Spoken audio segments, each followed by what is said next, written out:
Hello, good morning all of you. स्वागत है आप सभी लोगों का फोकस कॉन्सेप्ट्स में। देखो, पीजीटी 2021 में आज जो हम अगला सॉल्व करने जा रहे हैं, जिसके हम मैथ्स के सॉल्यूशंस करेंगे, ये पेपर रहेगा पीजीटी फाइन आर्ट्स फीमेल। 17 जुलाई 2021 की ये शिफ्ट थी, जिसकी टाइमिंग 9 से 12 थी। और बाकी हमेशा की तरह देखो, आज भी आपको कंप्लीट पीडीएफ साथ में दी जा रही है। लिंक आपको डिस्क्रिप्शन बॉक्स में दिया जा रहा है, वहाँ से आप इसको डाउनलोड कर सकते हो। और हम जो सॉल्व करेंगे इस वीडियो में, वो रहेंगे मैथ्स के टोटल 20 सवाल। कौन से 20 सवाल है, देखो एक एक करके बड़े ध्यान से समझना है। पहला क्वेश्चन आपके सामने है और यहाँ आपको एक टेबल दिखा रखी है। इस टेबल में बताया जा रहा है कि टोटल 5 कॉलेजेस है, A B C D और E। अच्छा, किस कॉलेज में कितने बच्चे हैं वो भी आपको बता रखा है, और इन्हीं बच्चों में से कितना परसेंट विज्ञान में है, कितना कॉमर्स में है और कितना आर्ट्स में है, वो आपको देखो यहाँ पर परसेंटेज डिस्ट्रीब्यूशन दिया हुआ है। तो सारा आपने समझ लिया कॉन्सेप्ट और क्या क्या हमें गिवन है। अब समझते हैं क्वेश्चन ने पूछा क्या है। कहता है कि भाई किस कॉलेज में विज्ञान विषय के सबसे कम संख्या में विद्यार्थी हैं। अब ऐसा तो है नहीं, देखो आप एक एक का निकाल के चेक करोगे, मतलब थोड़ी सी आपको सेंस ऐसे लगानी है। देखो कि सबसे कम परसेंटेज जो हमें विज्ञान का मिल रहा है वो कॉलेज डी में है। और थोड़ा सा और ऊपर चले तो अब सीधा देखो 40, 40, 55, 41, मतलब काफ़ी अंतर आ गया। और ऐसा नहीं है कि मतलब सबसे कम परसेंटेज जिसका होगा बस वहीं पर सबसे कम बच्चे होंगे। एक और फैक्टर पे डिपेंड करता है, देखो स्टूडेंट्स कितने हैं। यहाँ पर आपको नंबर ऑफ़ स्टूडेंट्स भी देखना है। ऐसा ना हो कि मतलब 24% तो है विज्ञान के सबसे कम, बट पता चल रहा है यहाँ पर 2 लाख हो, तो बात तो वही है। तो इसलिए हमें ये भी सब देखना है कि सबसे कम विद्यार्थी हमें कहाँ नज़र आ रही है। और सबसे कम विद्यार्थी देखो वैसे तो ए में नज़र आ रहे हैं, बट ए के बाद आप देख पा रहे हो कि सबसे कम डी में ही है। और डी में देखो परसेंटेज भी सबसे कम है। तो यहाँ से देखो आइडिया हो जाता है कि सबसे कम विद्यार्थी हमें साइंस के डी में ही मिलेंगे। अब आप चाहो तो उसको कैलकुलेट करके तो, बट कैलकुलेट करने का कोई फ़ायदा नहीं है, क्योंकि कैलकुलेट सिर्फ आप एक कॉलेज में कर रहे हो, या तो आप सब में करके देखो। तो कुछ भी मतलब करने की ज़रूरत नहीं है आपको, और सिंपली पता चल रहा है डी ही इसका आंसर होगा। इसके बाद देखो क्वेश्चन नंबर 2 आपको नज़र आ रहा है। कहता है वर्तमान समय में रोली और नीलम। देखो दो नाम यहाँ आपको दे रखे हैं, रोली और नीलम, और उनकी आयु का जो अंतर है वो 4 वर्ष बता रखा है। कहता है 8 वर्ष बाद, देखो आज चल रहा है 2021 और 8 वर्ष बाद होगा 2029।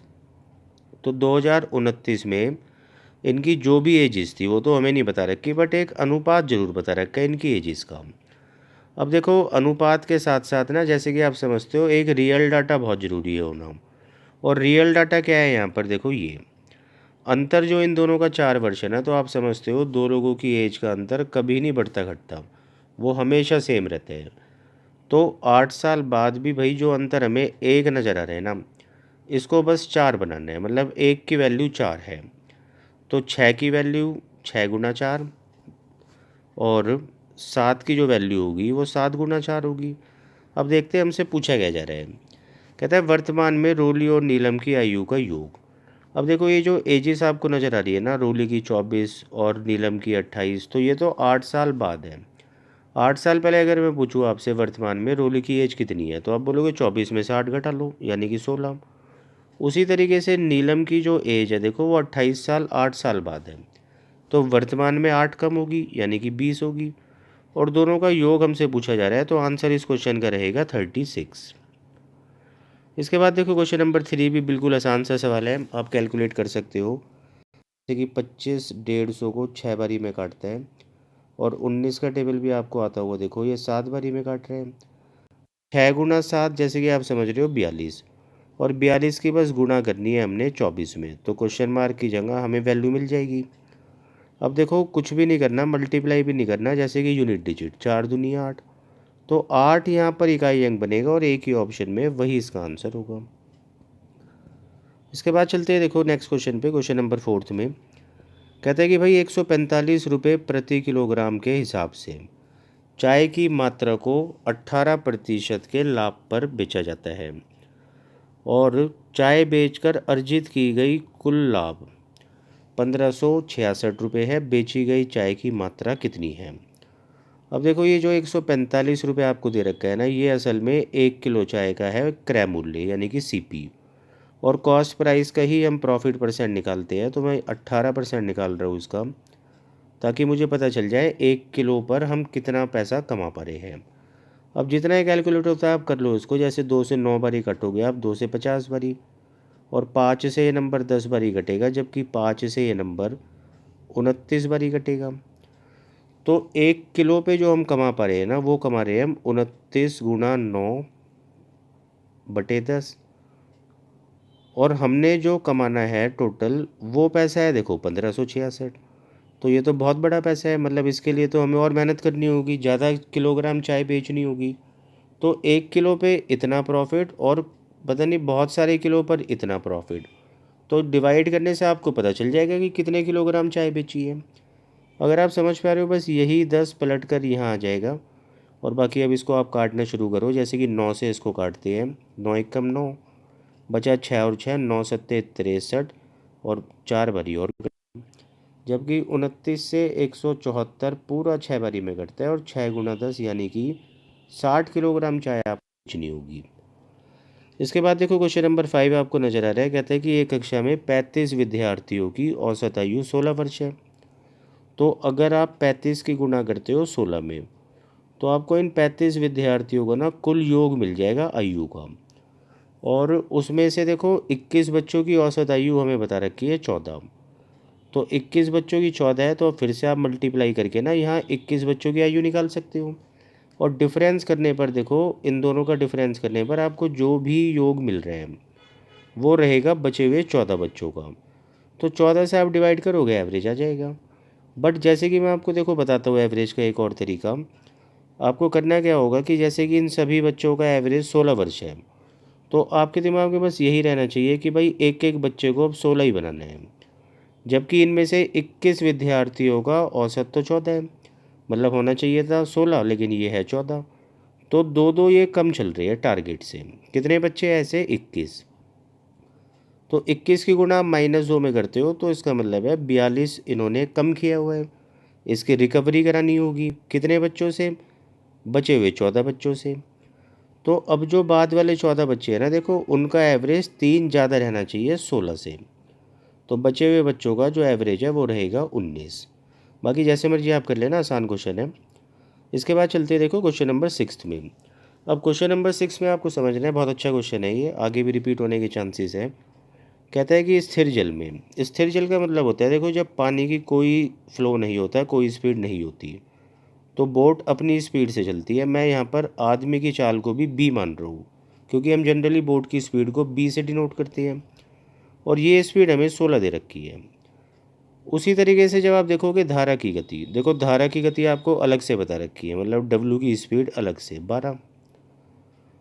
अब कहता है कि वह धारा के विपरीत दिशा में एक निश्चित दूरी तय करता है और वापस आ जाता है, जिसके लिए उसे कुल यात्रा में 90 मिनट का समय लगा है, और उसके द्वारा तय की गई एक तरफ की दूरी ज्ञात करें। अब देखो आपको समझना है कि डिस्टेंस जितना ये गया है ना, उतना ही वापस भी आया है, लेकिन जो इसकी स्पीड्स है ना वो अलग होगी। जैसे कि ये विपरीत गया था, मतलब पानी सामने की ओर था। जब पानी सामने की ओर होता है तो आदमी B-W की स्पीड से तैरता है।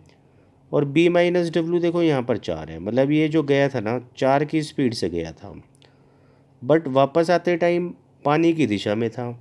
तो इसका मतलब है इसे पानी की स्पीड से हेल्प मिली, और वापस जो आया 16 + 12 यानी 28 की स्पीड से आया। अब देखो आपने एक एवरेज स्पीड में केस पढ़ा होगा, जब हम दो इक्वल डिस्टेंसेस कवर करते हैं अलग अलग स्पीड से, तो वहाँ पर एवरेज स्पीड निकालना होता है। और उसका फॉर्मूला होता है 2xy अपॉन में x + y। एक्स और वाई जैसे कि स्पीड्स होती है, तो आप x की जगह 4 लिखो, y की जगह आप 28 लिखोगे, अपॉन में 4 + 28 यानी 32। अब ये है देखो स्पीड, हमें इतनी स्पीड मान के चलनी है। और इस स्पीड से हमने जो ट्रैवल किया है देखो वो 90 मिनट ट्रैवल किया है, जिसको आप आवर्स में लिखोगे तो 90/60 लिखोगे। अब इसको कैलकुलेट करते हैं, देखो 30 से ये 3 बारी कटेगा, और ये 2 बारी, 2 से 2 काट देते हैं, 4 से इस नंबर को 8 बारी काट देते हैं, और फिर 4 से 2 बारी, और 4 से 7 बारी।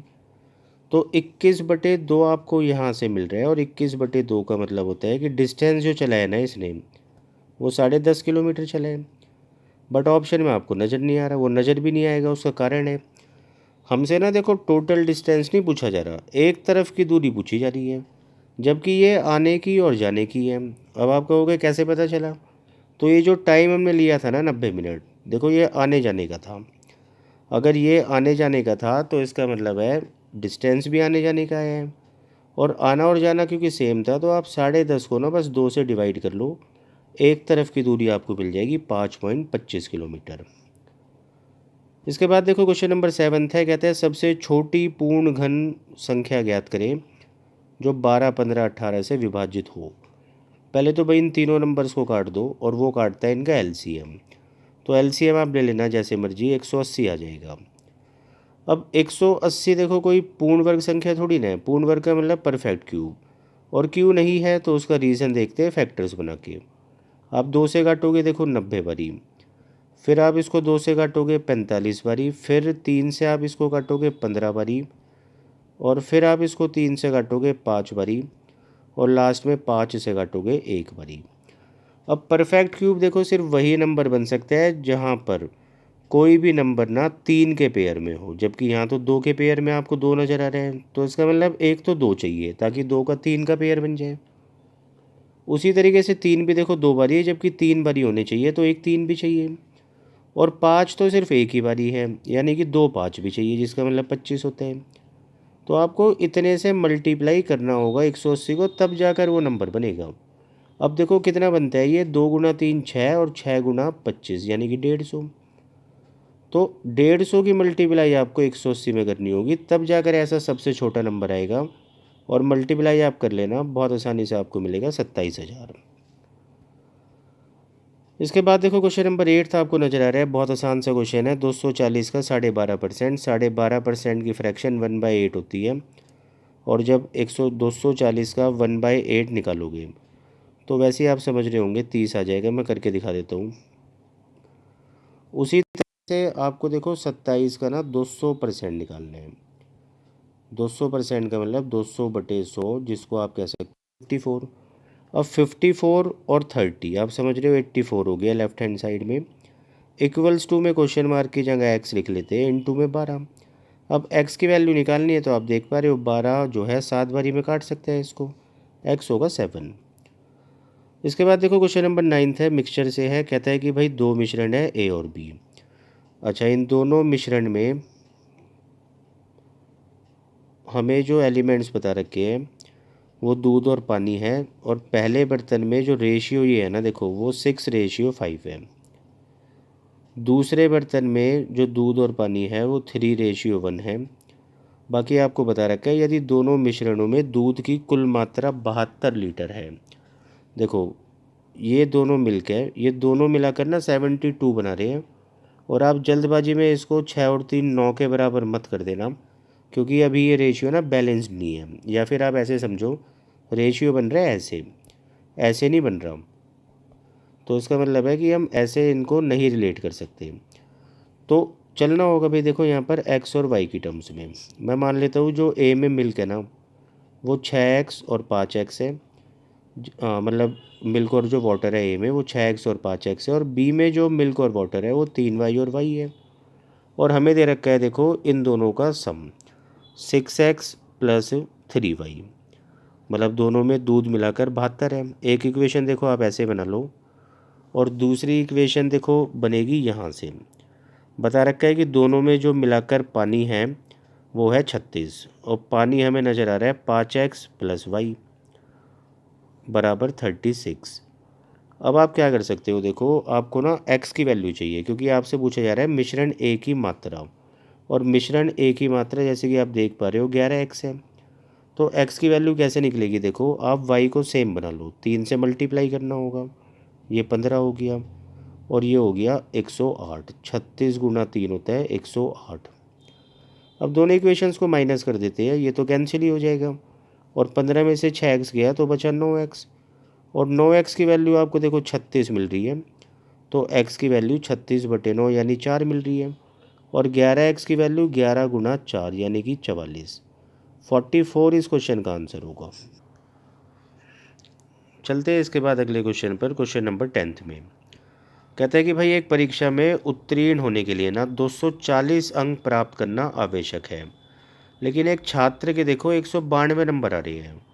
तो क्वेश्चन आगे पढ़ने से पहले ही आप समझ जाओ कि फेल होना तय है इसका। और मैं पूछूं कितने मार्क्स से हो रहा है, तो आप बोलोगे 240 में से 192 माइनस करना होगा। 48 नंबरों से ये फेल हुआ है, जबकि हमें प्रतिशत में बता रखा है ये 12% से फेल हुआ है। और 12% की वैल्यू देखो आपको 48 मिल गई, तो 1% की वैल्यू आपको 4 मिल गई। और आपसे अधिकतम कुल कितने अंक मतलब मिल सकते हैं वो आपसे पूछा जा रहा है, मतलब इसका मतलब है कितने नंबर का पेपर था।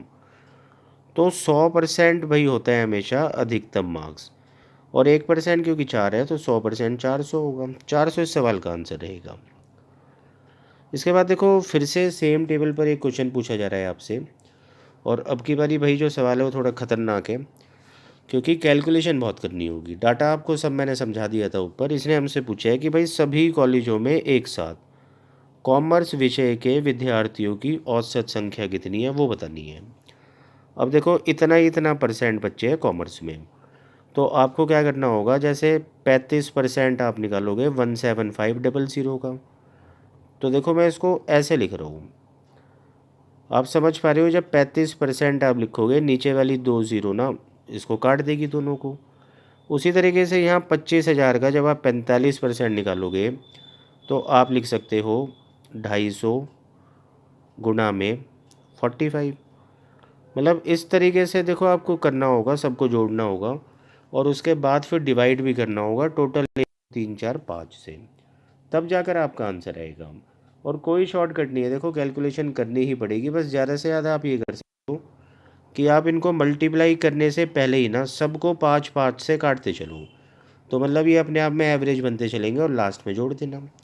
तो ये आप अपने आप से कर लेना। देखो इसके बाद देखो क्वेश्चन नंबर 12 नज़र आ रहा है आपको। कहता है कि भाई एक नारियल का पेड़ 3 वर्ष पहले लगाया गया था, इसकी ऊंचाई हर साल क्या होता है 10% से ना बढ़ जाती है।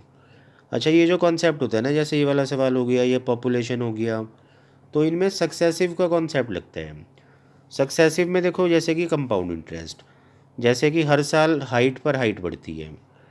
तो रेशियो मेथड से मैंने कई बार ये आपको कंपाउंड इंटरेस्ट में रेशियो बनवाया है प्रिंसिपल और अमाउंट का, वैसे ही हम यहाँ पर हाइट का रेशियो बनाएंगे कि हर साल 10% से बढ़ने का मतलब है कि 10% की फ्रैक्शन होती है 1/10, कि पहले साल के शुरुआत में 10 थी, उसी साल के अंत में 11 होगी, अगले साल की शुरुआत में 10 के रेशियो में थी फिर 11 होगी, मतलब सेम रेशियो बनता है सक्सेसिव में। और अब आप लास्ट में इनको कंबाइन कर लो कि भाई अगर हमने जब ये पौधा लगाया उस टाइम ये 1000 सेंटीमीटर का था, तो 11 का क्यूब आप समझ रहे हो, आज इसकी हाइट 1331 हो जानी चाहिए। अच्छा ये यूनिट्स में है और हमें 1331 की वैल्यू दे रखी है, देखो 958.32। तो आप करोगे क्या, देखो 958.32 को ना डिवाइड करोगे 1331 से, ताकि आपको 1 यूनिट की वैल्यू मिल जाए। और फिर कहता है कि जब पेड़ लगाया था उस टाइम देखो हमने 1000 यूनिट मान रखी है हाइट, और यही हमसे पूछा है, तो मतलब 1000 यूनिट की वैल्यू आप निकालोगे। तो इसको देखो कैलकुलेट आप इजीली कर सकते हो, डेसिमल आप हटाओगे तो नीचे देखो एक 100 आ जाएगा, 2 से 2 ज़ीरो कटी। अब इसके अलावा देखो ये तो आपको बात समझ में आ रही है कि भाई लास्ट में ना ज़ीरो है, तो ऑप्शन में ज़ीरो तो रहेगा रहेगा, हर किसी ऑप्शन में देखो ज़ीरो है। और उससे पहले देखो इकाई अंक अगर आप समझ पा रहे हो, 2 एकम 2 भी जरूर रहेगा। बट यहाँ पर देखो 2 ऑप्शन है जिनका ज़ीरो से पहले जो डिजिट है ना वो 2 है, तो आप इसका देखो कैलकुलेट कर लेना। और कैलकुलेट करना क्या है, देखो ये चीज़ तो आपको पता चली जाएगी, 1331 है ना, आप सीधा इसको काटो, बस ये पता लगाओ कि ये 7 बारी में कट सकता है या 8 बारी में। तो इतना आप चेक कर लेना, इसकी शुरुआत 7 से होगी, तो इसीलिए इसका आंसर रहेगा 720। बाकी जैसे मर्जी आप कैलकुलेट कर लेना, आंसर इसका 720 रहेगा। क्वेश्चन नंबर 13 समझते हैं। देखो कहता है 200 मीटर लंबी एक ट्रेन 36 किलोमीटर प्रति घंटे की चाल से चल रही है। अब 36 किलोमीटर तो पर आवर है, तो मीटर पर सेकंड में आपको पता है आप 5/18 से मल्टीप्लाई करोगे और तुरंत आप इस इस स्पीड को ठीक कर लो 10 मीटर पर सेकंड। अब 200 मीटर की देखो ट्रेन है, 10 की स्पीड से चल रही है और एक ब्रिज को 55 सेकंड में पार करती है। देखो अपने पास मोटा मोटा स्पीड है 10 और टाइम भी है 55। अच्छा, दोनों को मल्टीप्लाई करने से आप समझते हो कि डिस्टेंस आता है, और डिस्टेंस ट्रेन उतना ही चलेगी, एक तो अपनी लंबाई जितना और एक ब्रिज की लंबाई जितना। अब इसमें अगर दो दो लंबाई है और ट्रेन की आपको नज़र ही आ रही है 200, तो इसका मतलब 350 मीटर जो बचा वो ब्रिज की लंबाई होगी। बस वही हमसे पूछा है, तो आंसर होगा 350। देखो इसके बाद जो आपको अगला क्वेश्चन नज़र आ रहा है, तो यहाँ पर देखो आपको दो व्यंजक दे रखे हैं और HCF इनका पूछा है। अब करना क्या है, देखो HCF समझते हैं पहले। जैसे मान लो मैं आपसे कहूँ कि 10 और 12 का HCF क्या होगा, तो एक तरीका ये भी है कि हम इनके ना फैक्टर्स बना लें। जैसे कि आप देख पा रहे हो, ये 5 गुणा 2 होता है और ये 6 गुणा 2 होता है। तो इन दोनों में जो सबसे बड़ा फैक्टर जो डिवाइड कर सकता है वो 2 है। अब देखो 5 और 6 तो आपस में कटते नहीं हैं, तो काटने वाला बड़े से बड़ा नंबर 2 ही है, तो बस 2 ही इनका HCF हो गया। वही कॉन्सेप्ट देखो आपको यहाँ पर भी लेना है, आपको सिर्फ फैक्टर्स करने हैं। और फैक्टर्स आप छोटी क्लासेस से करते आ रहे हो, जैसे कि इसके मुझे फैक्टर्स करने हैं, तो आप सोचोगे ऐसे दो नंबर्स जिनको मल्टीप्लाई करने पर तो आ जाए -3, और जब हम उनको जोड़े या घटाए तो आ जाए +2। तो आप बोलोगे कि एक नंबर को तो ले लेते हैं -3 और एक नंबर को ले लेते हैं +1, क्योंकि इन दोनों को मल्टीप्लाई करने पे -3 भी बन रहा है और दोनों को जोड़ने पर सॉरी इसको उल्टा लेना है, यहाँ देखो साइन गलत लिख दिया। यहाँ आप लोगे +3 और इधर लोगे आप -1। तो अब दोनों को मल्टीप्लाई करने पे देखो -3 भी बन रहा है और दोनों को आप जोड़ोगे तो +2 भी बन रहे हैं। उसी तरीके से साथ यहाँ भी फैक्टर्स कर लेते हैं कि -12 हमें बनाना है दो नंबर्स को मल्टीप्लाई करके, और उनको जब हम घटाए या जोड़े -1 आना चाहिए। अब यहाँ कौन से दो नंबर हैं, तो आप बोलोगे कि एक नंबर को -4 ले लेते हैं और एक को +3 ले लेते हैं। अब डायरेक्टली कैसे लिखना है इनको, देखो x के साथ लिखना है, मतलब इसके जो दो फैक्टर्स बनेंगे, आप समझते हो क्वाड्रेटिक में दो फैक्टर्स बनते हैं, तो आपको लिखना है x + 3 और दूसरा फैक्टर आपको लिखना है x -1। ऐसे ही इसके भी दो फैक्टर्स बनेंगे, आपके सामने हैं और आप लिखना सीख चुके हो। एक आप लिखोगे x -4 और दूसरा आप लिखोगे x +3। और अभी देखो आपको दोनों जगह पर x +3 नज़र आ रहे हैं, तो x +3 इनका HCF है। इसके बाद देखो क्वेश्चन नंबर 15 आपको नज़र आ रहा है। कहता है कि नई दिल्ली रेलवे स्टेशन से विभिन्न प्लेटफॉर्म से गुजरने वाली पैसेंजर ट्रेन और एक्सप्रेस ट्रेन की संख्या आपको दिखा रखी है। ब्लू से रिप्रेजेंटेड है पैसेंजर ट्रेन और रेड से है एक्सप्रेस ट्रेन। बाकी देखो ये प्लेटफॉर्म है 1 2 3 4 5। कहता है प्लेटफॉर्म 1 2 3 से गुजरने वाली पैसेंजर ट्रेन। तो देखो यहाँ पर आपको पैसेंजर ट्रेन नज़र आ रही है प्लेटफॉर्म 2 पर और ये थी 3 पर। इन तीनों को जोड़ के बस 3 से डिवाइड करना है, औसत आ जाएगा। अब इसको तो आप ले लो, देखो 65, जैसे कि आपको 60 और 70 के बीच में नज़र आ रही है। प्लेटफॉर्म 2 पे भी बड़े ध्यान से आप देखो, नंबर आपको नज़र आ रहा है 50 और 60 के बीच में, आप 55 ले लो। जबकि इधर आप देखोगे ना ये बहुत क्लोज है, देखो 50 के, तो आप इसको ना 48 ले लो। अब जब आप इन तीनों को जोड़ो तो 65 और 55 120 और 68, मतलब 168 हो गया। और 3 से जब आप इसको डिवाइड करोगे तो आंसर आपको मिलेगा 56। बाकी अगर किसी बच्चे के दिमाग में ये बात है कि भाई 60 80 क्यों लिया, मतलब 40 80 क्यों लिया, तो आप 49 भी चला लेना और डेसिमल में जाएगा तो आप समझ जाओगे, ऑप्शन दूर दूर है। इसके बाद देखो क्वेश्चन नंबर 16 आपको नज़र आ रहा है। कहता है कि भाई कोई धनराशि है और 5 वर्षों में जब हमने देखा तो ये पैसा हमारा हो गया 520 रुपये। हो जाने का मतलब अमाउंट होता है मिश्र धन। और जब इसी पैसे को हम देखें 7 साल बाद जाके, तो ये हो गया 568। तो पहले ही मैंने आपको समझाया, देखो अमाउंट और अमाउंट के बीच का अंतर अमाउंट नहीं होता बल्कि सिंपल इंटरेस्ट होते हैं। तो यहाँ जो आपको अंतर मिल रहा है ना 48, वो असल में सिंपल इंटरेस्ट है। और कितने साल का? 2 साल का। अगर 2 साल का सिंपल इंटरेस्ट 48 है तो फिर 1 साल का कितना होगा? आप बोलोगे 24। अब जैसे कि आपको पता है अमाउंट भाई प्रिंसिपल और इंटरेस्ट से बनते हैं। जैसे कि ये 520 5 साल में बना था, तो इसका मतलब है इसमें 5 साल का ब्याज भी है। और 24 गुणा 5, 1 साल का ब्याज 24, तो 5 साल का 120 होगा।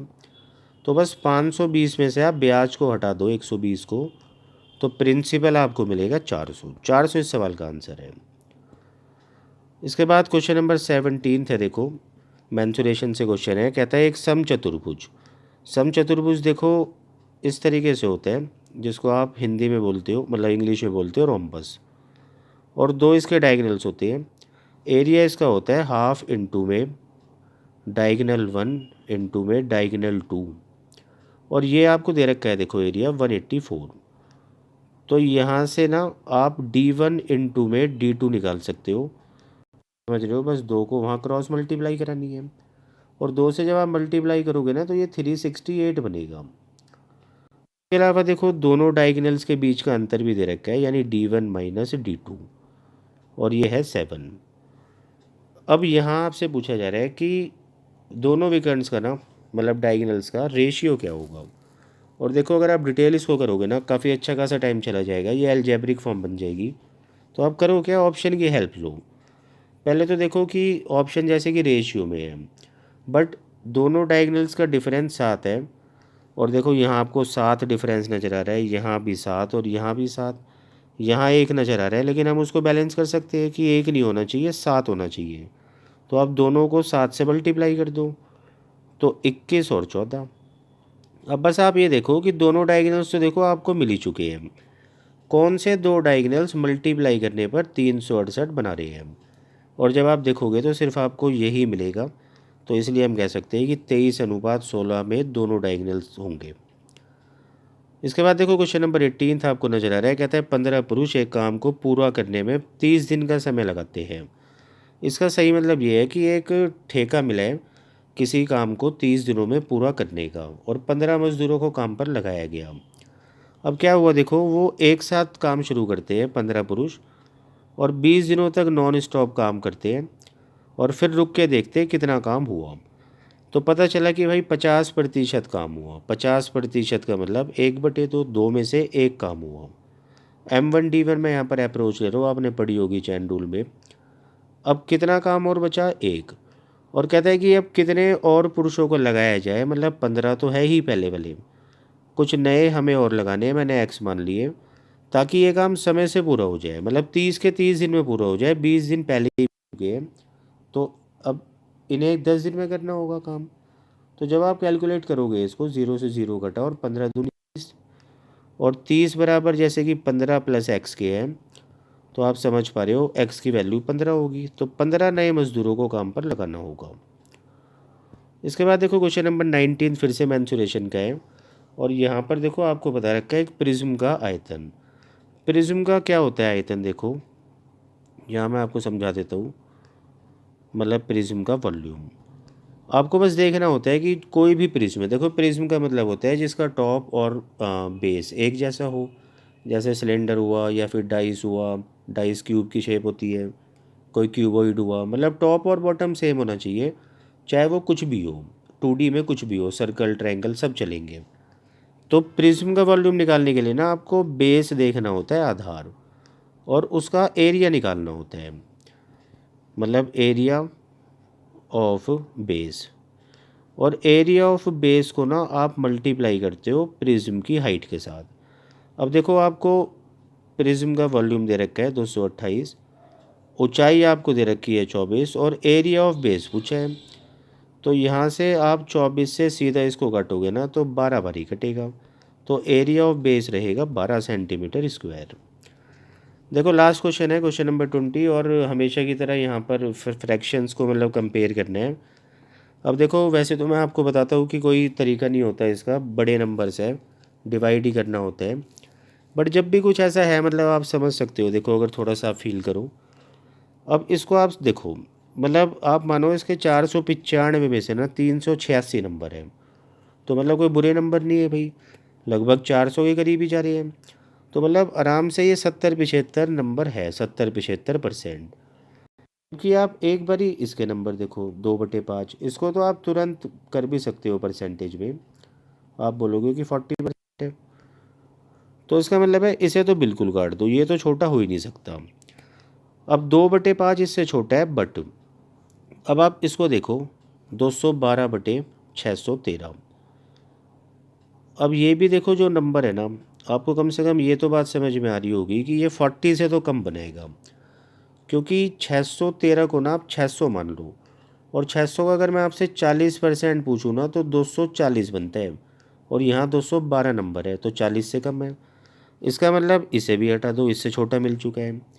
और बस अब इन दोनों में आपको देखना है, और आप देखो देखने से पता चल रहा है ये नंबर काफ़ी कम है, 93 में से 28 आप खुद समझो, बहुत कम नंबर है। अगर आप इसको 100 भी मान लेते हो ना, चलो मैं इसको 100 मान लेता हूँ कि 100 में से बच्चे के 30 नंबर है, और यहाँ आप देखोगे कि 100 नहीं है, ये 600 है, 6 गुना, और इसका मैं 6 गुना करता हूँ ना तो 180 ही मिल पाया। तो मतलब ये सबसे छोटा फ्रैक्शन है। बाकी देखो अगर आपको ये बात नहीं समझ में आई तो आप डिटेल कर सकते हो, बहुत ईजी क्वेश्चन है। देखो भाई यहाँ ये पेपर ख़त्म होता है, बाकी जल्द नई आंसर की के साथ मिलते हैं। और थोड़ी मेरी तबीयत भी ख़राब है, गला भी ख़राब है, और कोल्ड भी बहुत अच्छा खासा हो रखा है, तो इसीलिए मतलब मैंने आपको बहुत टाइम लेके पेपर करवाया, वरना ये 25 मिनट का पेपर था। तो आप इसको अच्छे से कंप्लीट करो, बाकी जल्द मिलते हैं अगली आंसर की के साथ। Thank you.